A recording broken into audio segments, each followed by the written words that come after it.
नमस्ते बच्चों। बच्चों, बड़े भाई साहब के इस तृतीय खंड के वीडियो में आपका स्वागत है।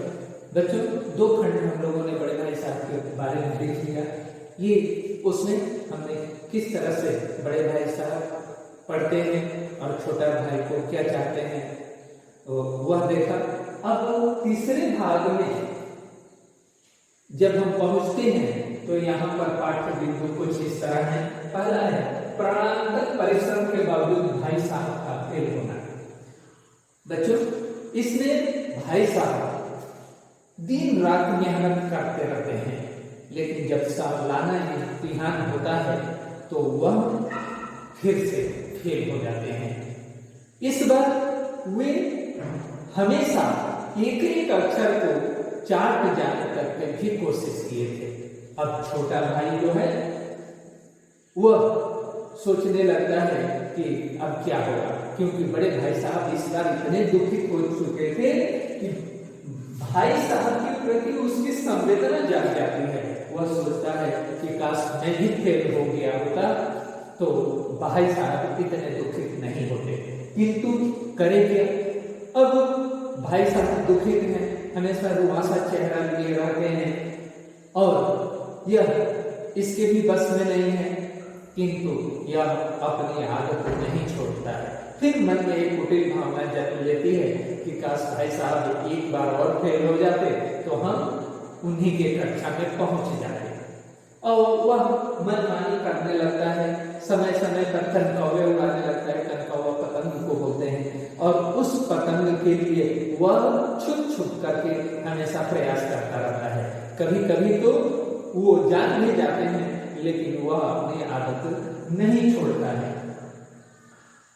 एक दिन ऐसा ही क्या होता है कि बड़े भाई साहब बाजार से सब्जी आदि चीजें लेकर के आ रहे थे और छोटा भाई बच्चों के झुंड में कनकौवे उड़ाने के लिए लेकर के दौड़ रहा था। वह चाह रहा था, वह बांस की झाड़ लिए हुए था और उसमें टूटे हुए पतंगों को फंसाना चाह रहा था।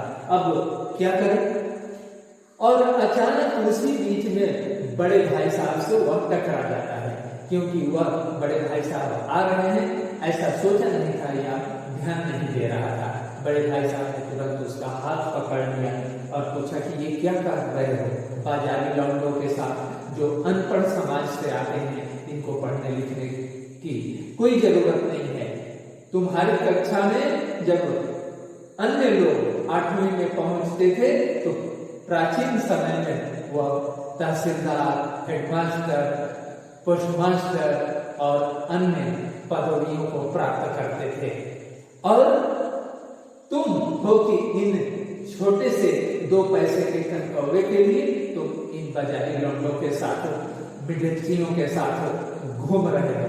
तुम्हें पता नहीं है, जबकि वे मिडिलची तहसीलदार तक बन जाते थे। तुम्हें ये क्या हो गया। छोटा भाई उस समय नतमस्तक हो जाता है और वह उसके समय कुछ पता नहीं चलता है। तुमने हिस्ट्री में क्या पढ़ा, इतिहास में क्या पढ़ा, भूगोल में क्या पढ़ा, अंग्रेजी में क्या पढ़ा, तुम्हें ये ध्यान नहीं है। सब कुछ पढ़ते रह गए, लेकिन उसका अर्थ क्या समझा। अरे तुम क्या समझो, तुम नहीं, तुम कल को भी यदि मैं फेल हो जाता हूं और तुम मेरी कक्षा में आ जाओगे तो वह चीज तुम्हें नहीं मिलेगी, क्योंकि तुमसे 5 साल बड़ा हूं और खुदा भी उस चीज को नहीं बदल सकता। जीवन के अनुभव को तुम कुछ नहीं समझते। यदि ईश्वर ना करे कोई मुश्किल आ जाती है तो उस समय क्या होगा, तुम तुरंत पिताजी को, माताजी को फोन करोगे या उन्हें खबर दोगे और मैं इधर भी मारूंगी। लेकिन तुम्हारे समय में पिताजी अनपढ़ थे, माँ अनपढ़ थी, लेकिन हम दोनों भाइयों को पढ़ा रहे हैं, लिखा रहे हैं, हमको समृद्ध बनाने की कोशिश कर रहे हैं, और उस अवस्था में तुम क्या कर रहे हो तुम्हें खुद पता नहीं है। अब अपने पिताजी को ले लो, वो पढ़े लिखे नहीं थे, लेकिन हमारे लिए वह क्या कुछ नहीं। यदि मैं बीमार पड़ जाऊंगा तो वो तुमको बताएंगे नहीं, लेकिन खुद से वह कोशिश करेंगे इलाज करने का। फिर डॉक्टर के पास, वैद्य के पास भी जाएंगे और हमें आगे बढ़ाएंगे। और पढ़ने लिखने के लिए हेडमास्टर साहब को ले लो, वो ऑक्सफोर्ड से एमए है और 1000 रुपया उन्हें तनख्वाह मिलती है। लेकिन क्या होता है, 1000 रुपया मिलने पर महीना लगने के पूर्व ही उनका पैसा समाप्त हो जाता है और वह कुछ नहीं कर पाते। जब उनकी बूढ़ी माँ जो अनपढ़ थी वो आती है तो वह 1000 रुपये को बहुत ही सदुपयोग करते हैं और किसी से उधार बाकी नहीं लेना पड़ता है। तुम एमए नहीं, पीएचडी या डीलिट भी कर लो, कोई अंतर नहीं पड़ता है। ये सब चीजें भाई साहब की जब वो सुनता है तो वह अब धीरे धीरे समझने लगता है कि भाई साहब क्या कर रहे हैं।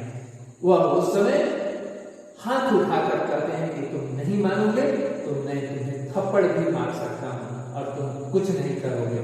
और वह बिल्कुल मस्तक हो जाता है और कहता है कि भाई साहब इसका आपको पूरा अधिकार है, आप ही की शायद कृपा है कि आपकी कृपा से मैं धनाधन हर कक्षा में अव्वल दर्जे में पास होकर चला गया। तब भाई साहब समझाते हैं कि मेरा भी मन खेलने का होता है, लेकिन क्या करूं, मैं हमेशा सोचता हूं कि मैं यदि इधर उधर खेल कूद करूंगा तो मेरा छोटा भाई का क्या होगा। मेरे अंदर भी खेलने का मन होता है, मेरे अंदर भी बच्चा है, लेकिन क्या करूं। उस समय वह बिल्कुल नतमस्तक है। तो भाई साहब ने कहा कि ठीक है, और उसके हाथ से वही झाड़ का बांस लेकर के एक आसमान में टूटते हुए पतंग को देख करके दौड़ते हैं बेतहाशा वो भी, और पीछे पीछे अन्य बच्चे और छोटा भाई भी दौड़ता है। और उस समय उनके बच्चा होने का भी एहसास होता है। इस तरह से यह पूरा पाठ पढ़ाई लिखाई की समस्याओं, उसकी रटंत विद्या आदि पर फोकस करता है। तो वहीं आधुनिक शिक्षा भी देना चाहता है कि हम जो पढ़ते हैं उसे समझना है, सिर्फ रट लेना ही विद्या नहीं है। तो इन तीनों भागों में हम लोगों ने बड़े भाई साहब के तरफ देखा। आप ध्यान से पढ़ें, समझें और कोशिश करें कि इसके एक एक बातों को पूरी तरह से आपके जेहन में आ जाए। धन्यवाद।